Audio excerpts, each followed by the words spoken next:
Le super-héros de droite, c'est ainsi que se surnomme Bruno Monero dans sa biographie Instagram.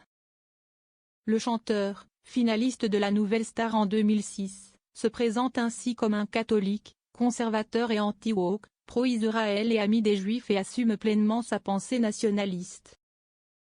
Autant de choses qui lui valent aujourd'hui de vivre critiques et des menaces de mort.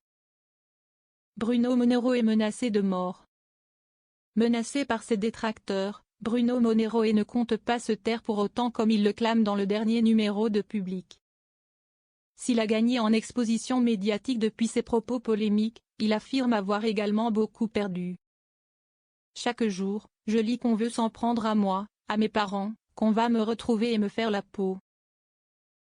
Quand je chante le soir, les patrons du bar sont obligés d'engager des vigiles pour filtrer l'entrée, affirme-t-il en expliquant que ce dispositif n'est pas totalement sécurisant pour lui.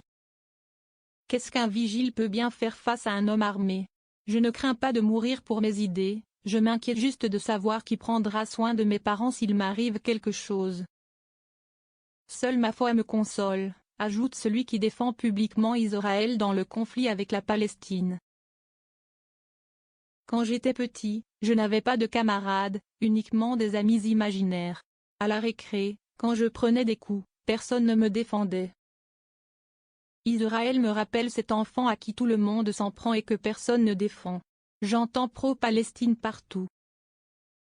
J'ai un cœur, ça m'attriste ce qui se passe là-bas. Je ne me réjouis évidemment pas de la guerre mais j'admire la capacité d'Israël à se défendre. Pourquoi Bruno Monero évoque publiquement ses idées?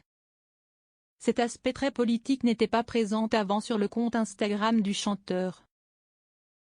À nos confrères, il explique ainsi avoir eu un déclic lors du dernier Noël. J'ai réfléchi sur ma vie et mes engagements. Je suis très croyant et j'ai compris que mes biens matériels ne me servaient pas. Je me suis débarrassé de toutes mes tenues extravagantes qui ne me correspondaient plus. J'ai adopté un look plus sobre, je reviens à l'essentiel. Or, pour moi, l'essentiel c'est aussi de parler des injustices et de défendre ceux que personne ne défend, souligne-t-il ainsi en défendant sa liberté d'expression.